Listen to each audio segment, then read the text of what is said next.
শিক্ষিত না, এই সুযোগটা আমাদের বংশগত আমাদের আত্মীয় স্বজন এবং গ্রামের সহযোগিতা নিয়ে সব জমিগুলা দখল করে থাকে।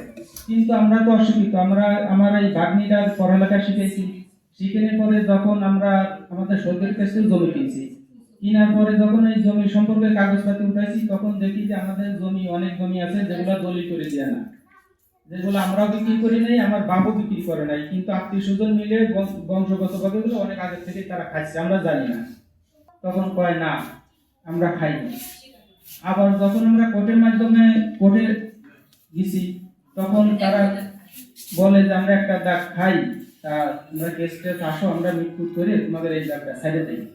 আমাদের কথা যে তোমরা যদি নাই খাও তাহলে এক দাগ আসলে কোথা থেকে। তা আমরা সব আপনাদের মাধ্যমে প্রধানমন্ত্রীর কাছে সহযোগিতা চাচ্ছি, যেন আমাদের এই বাটোয়ারা জমি সম্পর্কে সব সমস্যাটা জন্য তার মাধ্যমে সে আমাদের একটু সহযোগিতা করে।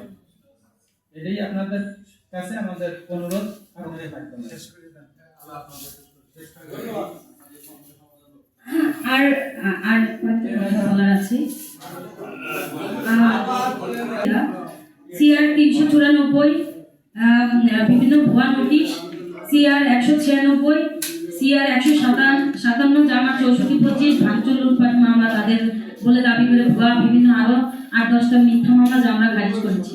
আমাদের বংশকে সবাইকে মিথ্যা মামলা করা হচ্ছে, হয়রানি করা হচ্ছে এবং তদন্ত কর্মকর্তারা বিভিন্ন ভুয়া নোটিশ দিয়ে, হাস্যকর নোটিশ দিয়ে মেমো চেয়ে লুটপাট ভাঙচুর আগুন লাগা ঘরে কি কোনো মেমো থাকে? তাহলে তো আমাকে অবশ্যই টাইম মেশিনে অ্যাপ্লাই করে সেই মেমোগুলো আবার সংগ্রহ করতে হবে, তাই না? তদন্ত কর্মকর্তারা কোনো মেমো চাননি, তারা সরজমিনে